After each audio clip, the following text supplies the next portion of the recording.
What's going on, guys? I'm Retro Bliss. You're on Close Up with Retro Bliss. I'm very excited to do this show tonight because this is a first of what I hope are a number of content creator spotlights for the YouTube platform. This young man is a friend of Dr. Scott. If you guys are familiar with Retro Bliss Gaming, you know that Dr. Scott and I are good friends. Well, so is Rad and Dr. Scott. So this is going to be a fun show. We're going to talk. He is awesome. Rad from RadBashGaming. What is going on, brother? How are you doing today? I'm doing good. Thanks so much for having me. I'm excited to be here. Yeah, I'm excited to have you too, because I was after we became friends on Facebook,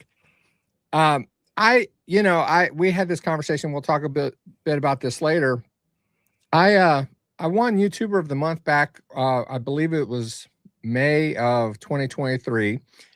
And one of the things that one of the winners has to do is pick 5 nominees for the following month. And so the guys that I picked, I really did some research on that. And so I felt like, and once I got Dr. Scott was one of them, Mike from Mike's Gaming Gala, Mr. Post Style, and some other people that I had, Ballistic Coffee Boy. I don't know if you're, yeah. And so I felt like I had a good eye for what I would consider YouTube talent in retro gaming and gaming in general. And when we became friends through Facebook, I started looking at your channel. I'm like, man, this guy's got some pretty cool stuff. Now you have about 50 videos, and you just eclipsed the 500 subscriber mark and your 1 year anniversary. Yep, correct. So tell us, looking back on your first day doing that, what's the biggest thing that you've learned about yourself now that you're out there on YouTube? So I've been doing this YouTube thing for a really long time. I think one thing I've learned, I used to kind of depend on a mask. I wore a mask for like my old content because I was a little nervous to get out there. I thought that, I wouldn't be able to handle things and I'd be a little uncomfortable. But the one thing I learned is I love putting my face out there. It is so much better. I love doing it. I'm more confident than I've ever been. Well, it's kind of interesting too, because your thumbnails reminded me a lot of the way that I do mine, because you're very animated, you're going, that kind of thing in the thumbnail. And that's kind of clickbait, which I like. Clickbait's good if you're a content creator and you want people to come to your channel. Yep. So I have a friend here. I live in the Cincinnati area, and there's a friend that lives across the river in northern Kentucky. He has a channel. It's called Dead Bunny, and he wears a 3D printed bunny mask because he doesn't want his identity out there. Right. And sometimes it works. But I'm glad in your case that you decided to unmask yourself, because first of all, your expressions, just your demeanor and everything, a lot of that you lose when you got your face covered, and when people can actually see the genuine, real Rad, then they're like, wow, he's hip, he's cool, he knows what's going on. And so I like that. So now, did it change your connection with the community at all when you unmasked yourself? Easy for me to say. Yeah, it actually. So people seem to relate more with me now. Before I had a trouble connecting with people. When you wear a mask, it's kind of like, who is that? You're watching for kind of the wrong reasons. You're not really interested in what I'm saying. You're like, why is this guy doing that kind of thing? And people would kind of be standoffish with me. A lot of content creators, a lot of viewers, they just weren't interested before. I took the mask off and everything just, skyrocketed. Because before I did have a channel, it had almost 2K subs, but I was getting no views. Like nobody really wanted to watch the stuff. And I believe it was the mask, because as soon as I took that off, it went straight up. I have more people interacting with me, people adding me on Facebook, like people want to talk to me. And I really think losing the mask kind of helped them connect. Cause anytime you're talking to somebody, you want, what do you look like? What do you want to look at who you're talking to kind of thing. And the mask just really kind of ruined that kind of experience. So ditching it was like 100% a great move. And I feel like people are a little bit more comfortable with me now. I think in your case, you did make the right move. Now I'm going to show a picture of you with your mask on so that people can kind of see. This is rad. Oh man. This is old rad. Throwback. Yeah. He actually did a video where he kind of, there's really no talking. He just kind of, it's about him unmasking himself. And I think you're playing like, not you're playing, but you found some music from like some old, those little recorders that you had in school. Yep. And I'm a musician. So I was like, honestly, I can't watch this anymore. It's awful, isn't it? It's awful. It's horrible, but it's, I mean, maybe it's a, your way of saying that the old you is gone and the new you is coming in. So right. Yeah, I thought that was really cool. Yeah, I try to be goofy with my stuff. So that was really supposed to be just one of those, like, the sad little infomercials you get where like the dogs are sad and the dogs need your help. So it's supposed to be like this jokingly like sad moment, like, oh, the mask is gone. But in reality, it was like a really good thing. And it was something that people have asked for really since I started doing it. They're like, hey, take it off. So finally I'm like, all right, cool, I'm done. It's off. And like I said, with your expressions and the way you present yourself on the channel, it really, you need that mask off to really show yourself, and people are they're gonna gravitate towards that. Trust me, people have a good sense of what people are like. Right. And in your case, it's a good thing because you're a good guy and you have a great personality on your channel. So I want you to tell me a little bit about your channel. I know that it's kind of a mix between retro and modern gaming. I know you like the 5th generation consoles, but you've also done some videos about the NES and the PS1. Tell us a little bit about your taste in gaming and how you got to that point. Okay. Yeah. So I grew up with the Super Nintendo. That was my first console. So I've grown up from playing that all the way up to obviously now the PS5, everything like that. So with my channel, I love to talk retro, but I also play a lot of modern. So I didn't want to kind of limit myself with that. I wanted to be able to do both in a way that would kind of help people get to know me. That's my biggest thing with my content is I'm not just going to go make a random, here's the 10 of the must play games on PlayStation 2. Those are going to be 10 games I love that you should know about. That's how I try to do it. I like to put my personality out there, let the audience get to know me. So I try to do both retro, modern. I do gravitate a little bit more towards horror games. I've kind of slowed down a little bit. I realized that I was playing nothing but that, and that could take a toll on your mental state. You know what I'm saying? So I was like, okay, we need to stop doing that so much. And so we kind of backed up a little bit and kind of started focusing on a little bit happier things. But yeah, I do tend to gravitate a little bit more one way. But I've actually come up with a plan recently to kind of, my thought process is one video is retro, the next is modern, the next one's retro, the next one's modern, kind of bounce back and forth and gives that sweet little spot in my opinion. I think that's a good plan. It's funny you should mention horror because, I mean, there are different types of horror games. Simplistically, Atari 2600 Haunted House is considered horror, but it's not real scary. Yeah, correct. And the pixels don't really jump out at you and you're not really scared or anything like that. But right.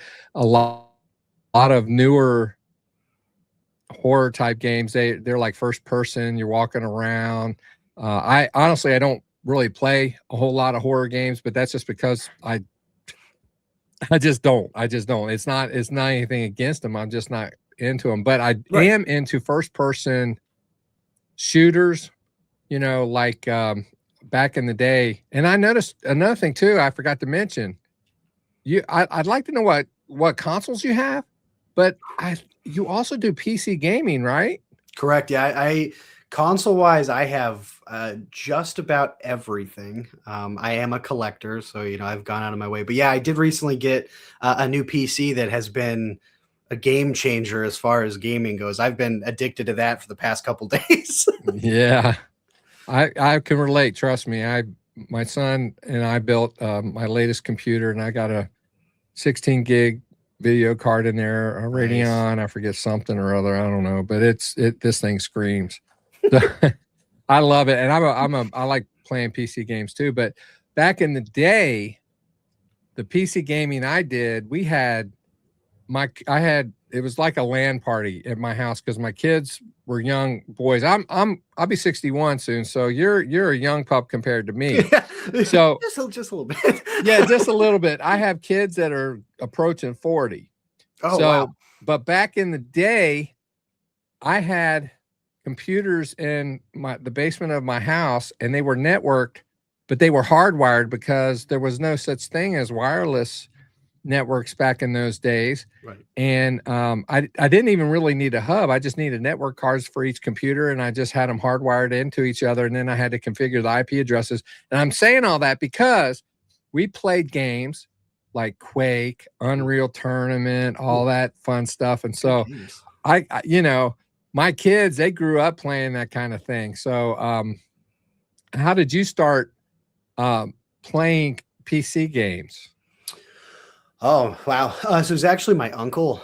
We would go back to Missouri to visit family every winter break, summer break, spring break. And so one of those was we'd visit my uncle, and he was a huge gamer. He's kind of stopped, but he used to be. But he had a nice, I say nice at the time, a nice PC. And it had Doom, it had Quake. That was how I played Half-Life at some point. Mm-hmm. That was it. That was how I got into the whole mouse and keyboard thing. And then we ended up getting a laptop at home, and I would use that to play. I grew up playing a lot of Flash games. So like cartoonnetwork.com, stuff like that. So that kind of helped as well. But yeah, I've always been interested in PC games. I just never wanted to invest the money into PC games, But finally I was like, you know what? No, we're going to do it. Gaming's expensive. It's not cheap. It is not. And especially if you're a collector, it's even worse. Mm-hmm. But in PC gaming, you can nowadays, you don't buy the game physical at all. Nope. At least for me, I'm either on Steam or I'm on GOG or I'm on Epic or something like that. And and what's really cool is a lot of these older games that I haven't played in years, I haven't been able to. I've had the physical copies, but they were not compatible with the versions of Windows that I was playing. So I kind of was losing, a lot of space between me and that game because I couldn't play it. And then when Steam and them came along and they started offering a lot of these games that I used to play all the time, I jumped on that. Yep. And I really, really, really enjoy playing PC games. Blizzard, Blizzard, you can play online with that. Me and my son, we love StarCraft 2 and that kind of, yeah. So I'm old, but I know what's up. I know what's up. I may not know all the real, the newer gen stuff. I have an Xbox Series X and I have a Switch. Those are the newest ones I have. I don't have the latest PS5. Right. Nor do I have a collection of those games if I were to get a PS5. So I'd have to. Anyway, I digress. So I want to bring up something else because on your channel, you do a number of videos on game hunting. You've done a game room build recently. Yep. And you've given commentary on the state of buying games these days and how I want to know how that ties into your channel. Okay. Yeah. So, my very first channel was entirely focused on collecting. That was all I did. And so I recently was like, I want to do that again because I'm a huge collector. I have over 5,000 games. I did just build my new game room. So I was like, I'm gonna sprinkle those in. And so getting back out there and going game hunting more, you start to realize that prices are a little not good, not good. And not only the prices, but the aspect of physical media is pretty, non-existent. I went into Best Buy, found out they don't even sell games anymore. Yeah, that's sad. That's where I used to get all my games back in the day. Right. So it definitely it plays a big part in my channel, but mainly because I'm trying to keep the aspect of the collecting alive. Now, obviously, other people do that as well. I'm not saying I'm anything special, but that is something I like to share with everybody. Is hey, here's how much I paid for this. Here's how you can pay this. Because if I'm getting a good deal, I want everybody else to get a good deal. That's how I see it. I'm not gonna, one of my things when I go out game hunting, if I don't need it, I don't grab it. I don't pick up for resale. I don't flip.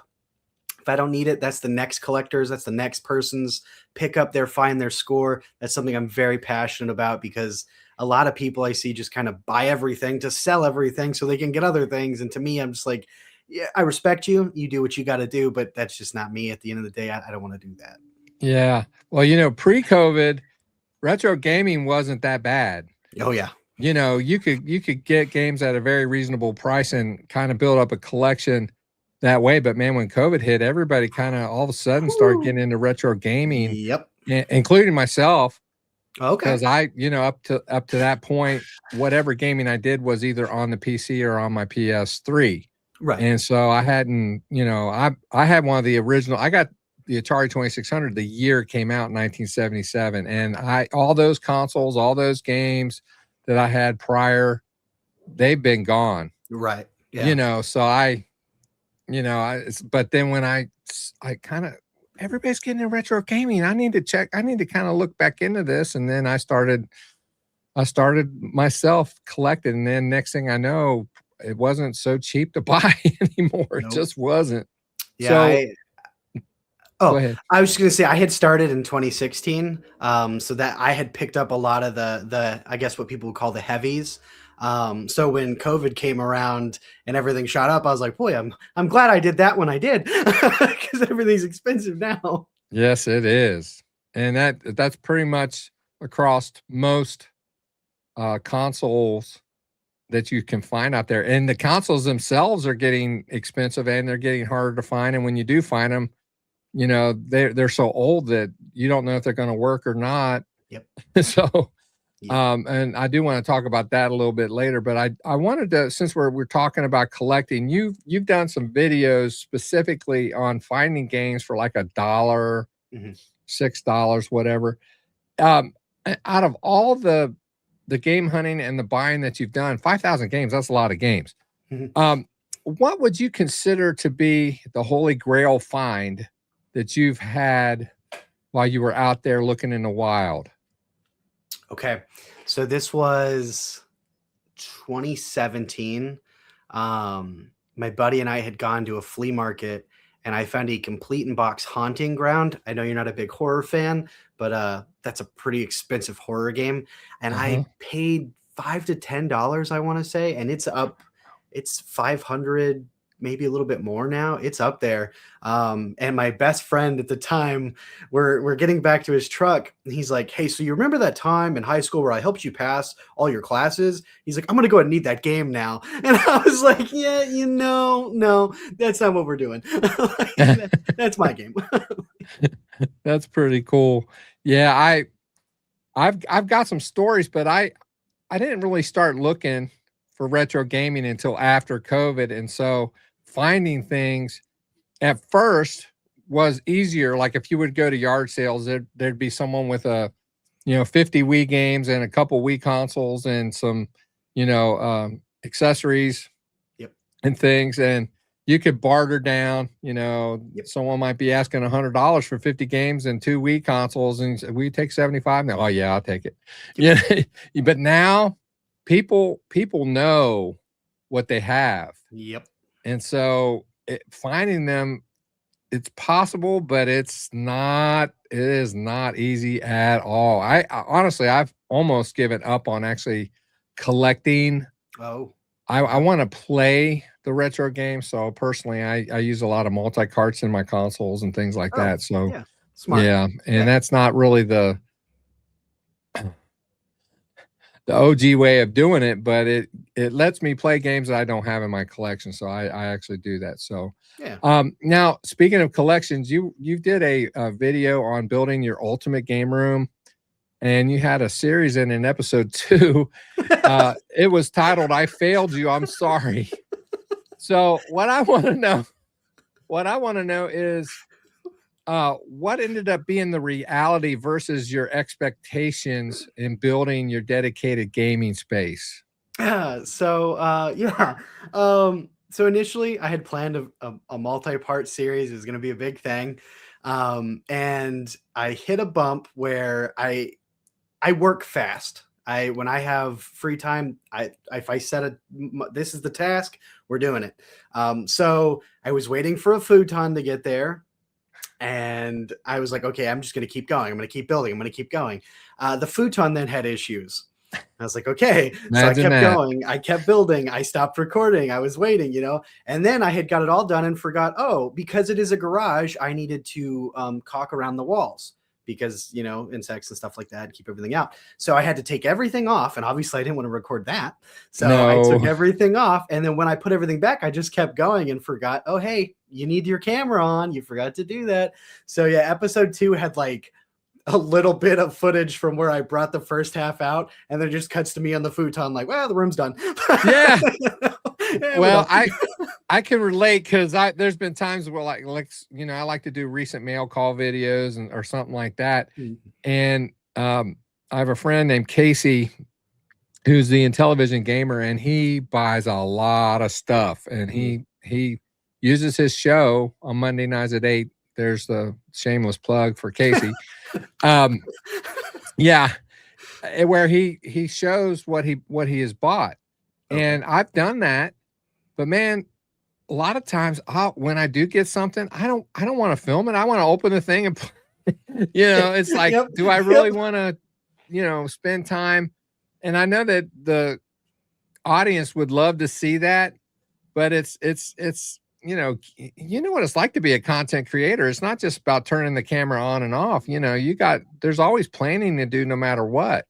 Yep. And Yep. and so I was like, nah. So I've been there. I know what you mean, man. So I want to move on though. Okay. Because you have a podcast. Correct. I do. It's called the Stay Radical Podcast. Is that right? That is correct. Yes. And you bring on guests.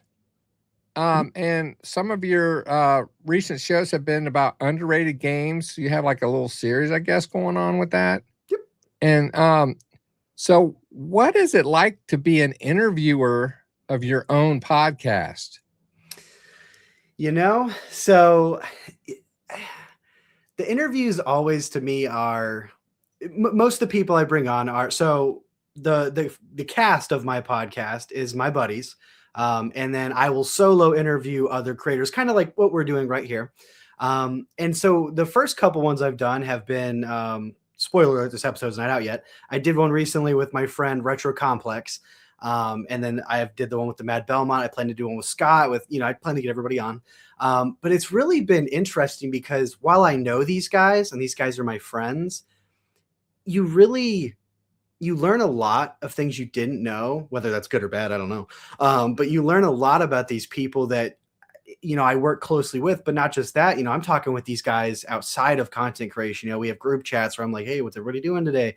Kind of things. But it's really interesting me to kind of sit down with these guys and learn the differences between us. Like, one guy is like, it's nonchalant about editing. One guy's like overly editing. It's interesting to kind of see that. And it's always weird to me because I'm always getting interviewed. I say always. I've done a few, but I've always been the getting interviewed guy, and now I'm like, hey, come on my podcast so I can interview you. It's definitely a different aspect that I really enjoy, and I really like to get to know all these people I'm working with and calling my friends. It is very important for me as a content creator to either collaborate or be involved in the community. I learned that really through the YouTuber of the Month thing. Mhm. And you mentioned that you have been nominated a couple times for YouTuber of the Month back, I guess, when you had your previous channel. Have you been nominated since you started this particular channel? Yes, I have. Mark Goes Blind Gaming nominated me. Oh man, I think it was October. If I'm correct, I could be wrong, but yeah, I was nominated recently. So what do you how has that experience kind of changed your outlook with the community and with collaborating and finding people and learning things about YouTubing? Mhm. Because I tell you what, if you're like me, a lot of my old stuff, which I keep a lot of it on my channel, was horrible. It just was not good because I just and so I think almost every content creator I've ever talked to has had that experience where you kind of learn as you go. Mhm. And that's one thing that they suggested when I started researching this. They said, listen, if you're going to wait till everything's perfect, you're never going to start your channel. Just jump in, do it, make your mistakes, learn from them, and get better and better every time. And so you've collaborated with the community, Mhm. and you've kind of grown your channel towards that philosophy, it seems like. Yeah, so a big part of my channel has always been to support the other guys, work with as many people as I can. I grew up in the YouTube community. I grew watching the collabs, my favorite people collabing with each other. That is something I loved. So when I started, my very first channel, which I'm glad that's gone because we don't have to watch those videos anymore. Those were bad. I'm glad I'm at where I'm at now. Much better videos. But I met all these people, and it was always just like that's one thing I love doing. I'm like, hey, I'm gonna do this collab. I'm gonna invite 10 people. Let's get them on. Let's get chatting. And that's what I would send out the invites. I'm actually working on one right now and Scott's involved. I plan to get you involved as well if you're interested. But Sure. I love to do these. I feel like at the end of the day, it helps my audience get to know everybody else. It's, I don't want to be stingy with my like, come over here. I'm like, hey, go check out my buddy Scott. Go check out. I'm always happy to shout people out and work with people because at the end of the day, that's all we got. We got to look out for each other. We got to support each other because if we don't, who else will? You know what I'm saying? Like, Right. Well, we have to. most of us aren't mega channels, No, and no. it's not about the money. I'm monetized, but it's still not about the money because what little bit of money I got coming in doesn't pay for the equipment and some of the new games that I want to review. And just it's not about the money. To me, it's about the friendships, the networking, being part of the community. And obviously I've been lucky enough to become friends with some of the bigger content creators out there. And I'm sure that you have as well, especially going to like gaming conventions and stuff. So when you do your gaming hunting, do you do that sometimes at conventions also? I haven't really recorded it. I use those moments as like that's how I've met certain people that I've worked with. I use that as like a hangout time. So I do game hunt, but I've never actually fully like recorded at them. I really do use it to not meet fans because who wants to meet RadBash, but I do use it as like an opportunity to meet. There'll be a people. line after this is on YouTube. No, I'm totally down with that. But yeah, okay. Just like you said, I'm not interested in the money. I had a monetized channel before. I don't care. I work outside of YouTube. This is not a job. I really just do this for the passion to entertain and build a community and meet new people. Like that's why I do it. This is fun to me. This is my hobby. This is just what I do. And, it's given me the opportunity to, I used to watch Radical Reggie all the time. And then I'm working with this guy, like it's mind blowing the stuff that happens. Like, I worked with RNG Gamer. I've worked with Retro Wolf. Like these are guys I grew up watching, Retro Complex. I was a huge fan of Ken. Now Ken is one of my best friends. Like it's such a awesome experience to be able to do that. And that's what fuels me. That's why I keep going. I love doing this. I love it so much that my girlfriend, she started doing content. She was like, you just look happy. I want to do it too. I'm like, let's do it. Like it's just fun. Well, people see that. they whatever, what the passion and the happiness and the just your personality, it, like I said, people can see that, and people are good judges of character. They just are. And I feel like I am too, and that's one reason why I wanted to spotlight your channel. I know a lot of content creators, and for all of you guys that are watching that are content creators, I don't want you to take offense to me not spotlighting you, at least not yet. But I do try to, if I do something like that, if I share anything outside of my channel, I try to make sure that it's good quality and that the person has the passion and, to be frank, the talent, because not everybody who has a channel really should be on. I mean, it's, you know, sometimes it's just like, hi, I'm Retro Bliss. Today we're going to play Pac-Man 2600. Okay. You know, it's just, there's a lot of those. I've come across a lot of those. Right. And so, and obviously not everybody is that dry, but you get the idea. So people really gravitate towards personalities, and I do believe you have a good personality for the YouTube platform. It's a really good channel. There'll be a link, by the way, if I didn't mention earlier, there will be a link in the description of this video where you guys can check out Rad at RadBashGaming. Go over there, look at his content, give him a sub, you know, comment on his videos, all that fun stuff. You'll like it. Especially, he was talking about horror games. He does have a number of those, but he's like he said, he's doing other things. So one of the things you did do, I noticed, is you kind of had I don't know if it was a series or if it was just the one video, I can't remember. Rad or Bad? Oh, my video game reviews. Yep. Nope. That's a series I do. Oh, okay. So that's a really neat idea. I mean, that's a play on the words, and that's, you know, Retro Bliss is kind of play on words too, right? You know, it's just like you know, bliss, happiness, right? So, right. So, what I want to do is I want to play a little game with you. Okay. Okay. And I don't know how this is going to go. It's just something that I came up with. Okay. I want to do a rad or bad, and I'm going to bring up a subject, and I want you to tell me if it's rad or bad, and then give me a reason why it is either rad or bad. Okay. Okay. So the first thing, rad or bad, Generation 2 retro gaming consoles. And be honest. Generation 2 is, it's like the 2600, the Intellivision ColecoVision. Okay, that kind of thing. That's what I thought. Be honest. For me, bad. That gets a bad. All right. I will always give credit for what those consoles did. Those consoles shaped the way. That was not my time. You know, I am a much after that. So me going back, when I first got into retro gaming, I was like, oh, I gotta show love to the Atari 2600 and stuff like that. I was bored out of my mind, you know. Yeah. I just didn't grow up with that stuff. But again, I will give credit. They did shape the way. No disrespect, man. I just, you know, I'm showing my age here. I'm only 28. Well, that's why I want people to know about you.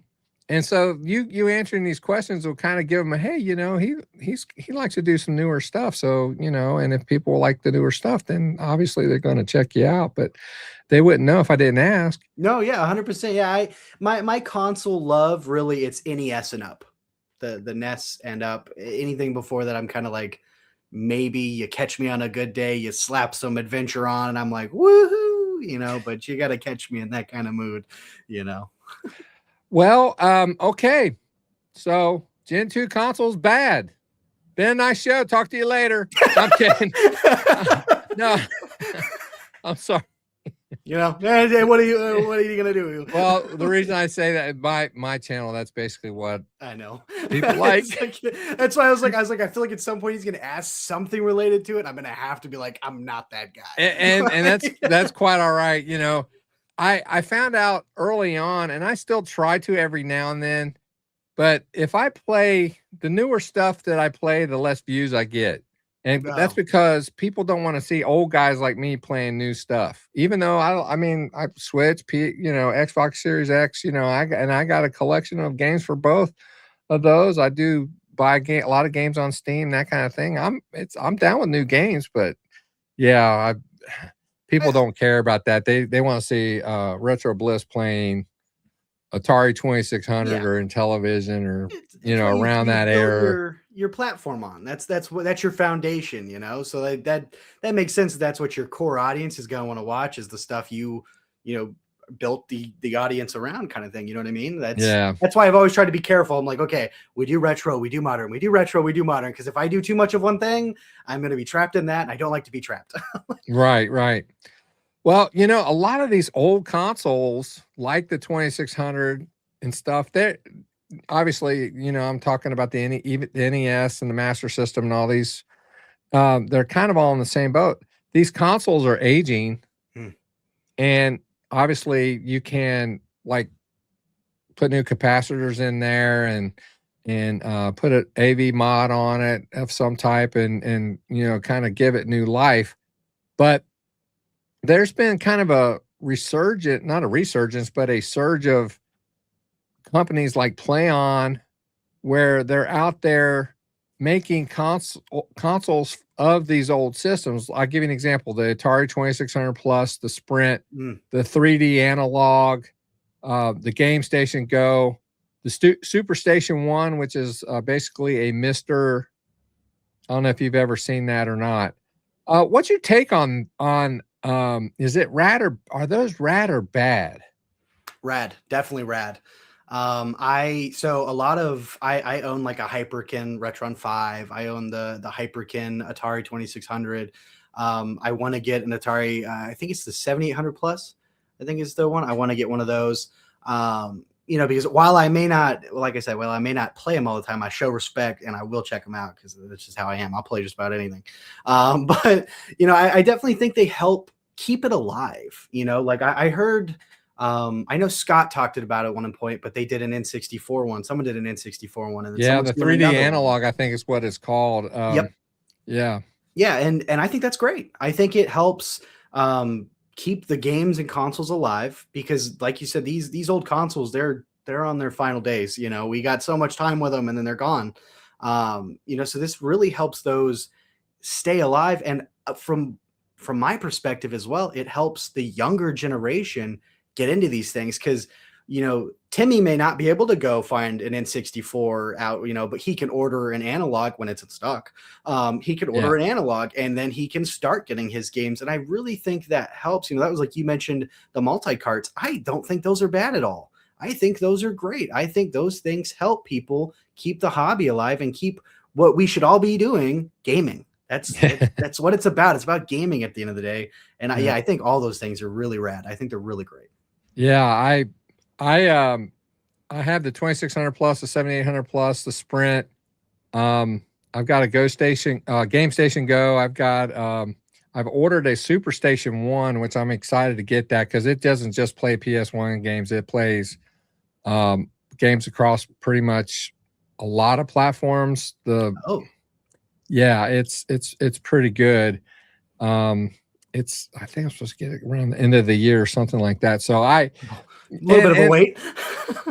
yeah. Now I also am a kind of a realist because like in my game room I've got CRTs and Me I too. want to play games on the if they were made for CRTs, I kind of want to play them on a CRT. That's just kind of how I am. Yep, I'm the same way. I tried the what do you call them? The Retro Tink, I think is what it's called. Mhm. I wasn't into it. I didn't like it. I ended up selling it.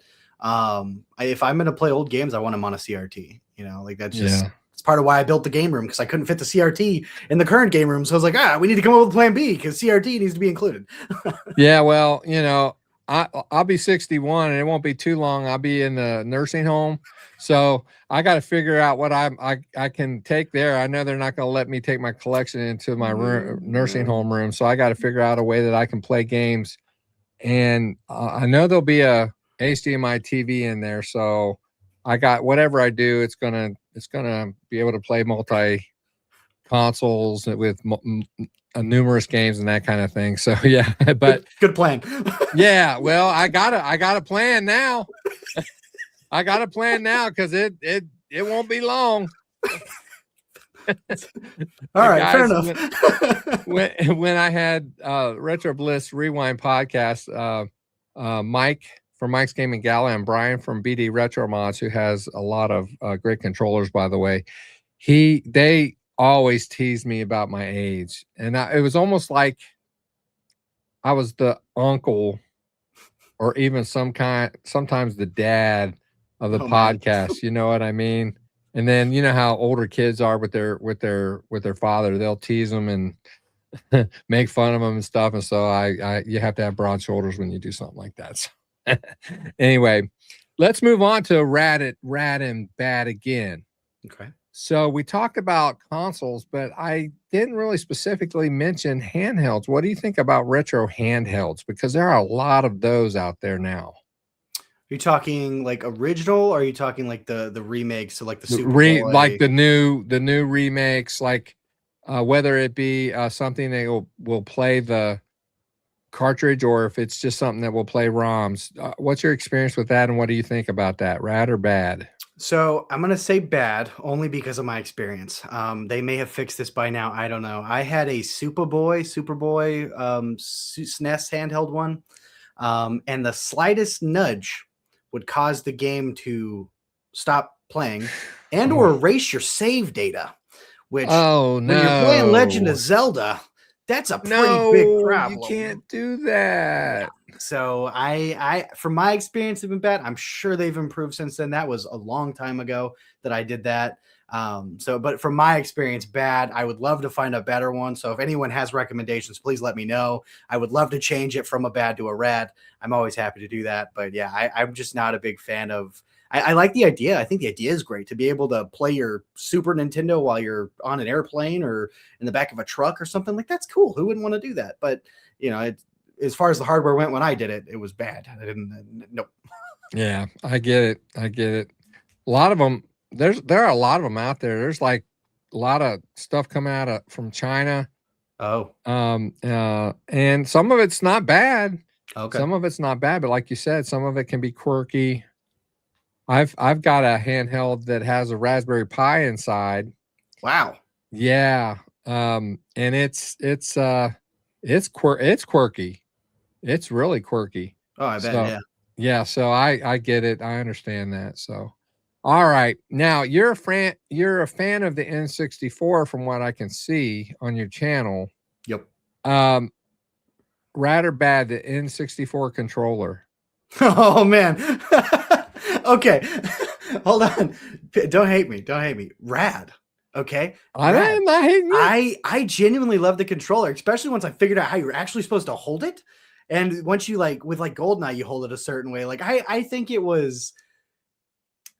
it's funky. I'm not gonna lie, it's funky, but it's so unique. It had that unique charm to it. And then, like I said, once you figure out how to hold it, it's not bad. I beat GoldenEye easy. Once I figured it out, it's easy. You know what I mean? But I love it. I call it the boomerang controller. It looks like a boomerang. Throw it. It does. It almost looks like maybe a steering wheel for an X-wing fighter or something. Yep. If you're looking at it, right? Yep, that's true. Yep, good point. Yeah. So those. Okay. All right. I'm not hating that. That's a good answer. I love it. So, all right. This is rad or bad. You've done a lot of videos on acquiring games. Mm-hmm. Rad or bad, mystery halls? Oh, bad. Oh, tell me about it. So bad. Oh man, I see people post these all the time. You pay a monthly subscription and get a box of random games, and it's like Maddens and hey, if you like sports titles, great. But me, I devastated. Who would want that? Like I have a buddy of mine on Instagram. He posted the other day and he was angry. He's like, I even told them I had half these games, and I'm like, dude, that's rough. That's rough. I have a hard time. I've never been a gambler. I can't, if I have to know my money is going to what I want. So the idea of these things, and I've dabbled a few times in these mystery boxes. They weren't games, but they were like at Target, they had a bag of like mystery figures. You pay $50, get, worth this much. And it's all just junk that, Culture Fly or somebody couldn't move. But these game boxes, and no disrespect to the companies, I'm not trying to be disrespectful, but I just could not spend my money on something that I don't know what I'm getting, like especially with games, and these guys, their prices are up there and you're not guaranteed a gem. Now, I know sometimes maybe you get one and that's great, but I don't want to go fail, fail, fail, fail, fail. And then on this one, I finally get something good. Now I'm out, hundreds of dollars, but hey, I finally got Contra, like I just, yeah, bad. I don't like those. I don't do them. Okay. Well, a lot of them, what they want you to do is they want you to put what you have in your collection in there so they know what not to send you. But when you have 5,000 games, that's not really No. Yeah, realistic. no. Yeah, that would I wouldn't even want to spend my time logging all that. You're better off spending your time just looking, or even Yep. going on eBay and spending the extra money and getting what you really want. So Yeah, eBay is my go-to. I've got a lot of stuff from my collection from there. So now it's more expensive these days, but yeah, you can almost find pretty much anything you want. Yeah. I like. So I know you're not into Gen 2. I did want to ask you one last question. That's because this game is famous on this channel. Okay. On the Atari 2600. Well, first of all, have you ever played the original Pac-Man in the arcade? Sure you have. Yeah. Oh, yeah, of course. Yeah. Right. So have you ever played the 2600 version? If so, rad or bad? I knew it. I knew it was coming. As soon as you said it, I was like, oh, man. Okay. So, bad. But it reminds me of my grandpa. So, oh, I'm sorry. I'm so sorry. Okay. I'm so sorry. Let me go get my cane so I can walk out of the studio. Okay. I'm sorry, but come on. There are better versions of it. We all know that, but it's something when I put it on, it was the very first Atari game when I was getting into collecting. I went and bought because this reminds me of my grandpa. And my grandpa was so impressed with that. He had Pac-Man at home all the time. We got Pac-Man. We got Pac-Man. You know what I mean? And like, Grandpa, that's not Pac-Man, but all right. No. But he loved it. So yeah, anytime it's bad, but I'll always love it for, nostalgia reasons. Well, the era I grew up in was in the late 70s, right, 80s, that reminds me, there's one other thing I want to ask you right about it. Just remember that. Let me write that down so I don't forget. At my age, your memory is the second thing to go, but I can't remember what the first one was that went. Okay. I like that. That's good. Okay. So I grew up in the era when there were no ports at all, ever. Right. On anything. Everything that came out on the 2600 at first was all original, right? Right. And so and then Atari, obviously they own the IPs for like Missile Command and Asteroids and things like that. And once those things started coming out, we knew at least I did. I was old enough because by that time, once they started porting it, I was getting close to being able to work when I got my first job. But even before that, I was cutting grass and doing extra things to try to get money to buy games and stuff. Right. But we knew that these games were not going to be ported just like the arcade version. We didn't. But if you had the gameplay, regardless of the graphics, if you had the gameplay at home, it was an exciting thing. Right. And so when Atari got the license from Namco to put Atari or Pac-Man on the Atari, it was hyped. They were doing commercials, and this was like this big old thing, whatever. And back in those days, Pac-Man was like, the game was $40. Now this is I think it was 1980 or 81 it came out. I can't remember.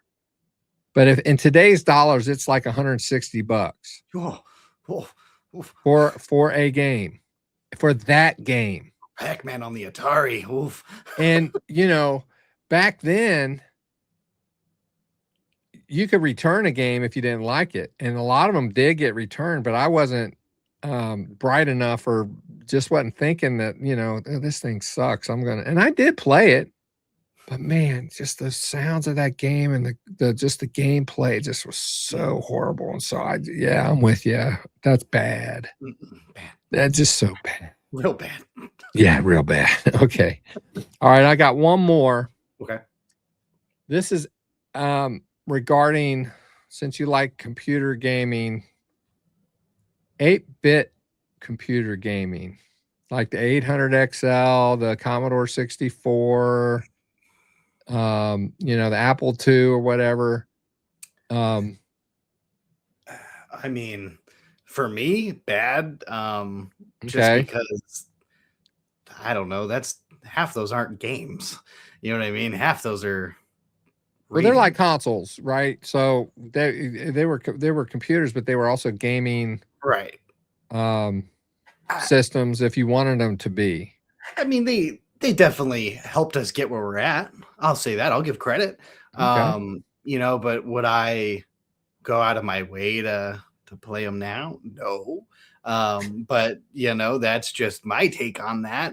But again, yeah, I'll give respect. I'll always give respect. They help shape the way. But yeah, I mean, now, no, bad, very Yeah. boring for Red. Red is bored. Well, you didn't grow up with that. Exactly. And you have no nostalgia for it. And so I Exactly. get that. Guys like me, especially my age, they have a lot of nostalgia for these old systems, including 8-bit computers. Oh yeah, So, I'm sure. yeah, so there are people that love them. Yeah, and I have not, nor will I ever disrespect somebody for liking something. I know plenty of people who like the strangest things, and I'm like, hey, whatever makes, at the end of the day, what makes you happy is what matters. Doesn't matter what my take on it is. So I always love to hear about why people like these things. It's one thing I like about your channels. You're talking about things I would never really care for, but I do because you care about it. That's what I like about this stuff. So, is it for me? No, but is it for somebody else? Absolutely. And I'm happy for them. I love to learn about it. That's one big thing. I'm always happy to learn about these things just because I'm obviously not going to go out of my way to play one. So I'd rather listen to somebody else who does play one, talk about one. That's fun to me. Right. Well, your channel is very entertaining, and your personality, as I mentioned, it's just very, very honest and genuine on your channel. And we're about ready to wrap up, but before we go, I want you, if there's anything that we haven't covered that you want to bring up about your channel, tell us something that maybe I didn't touch on. Maybe if you talked about doing some future things, maybe, I don't know.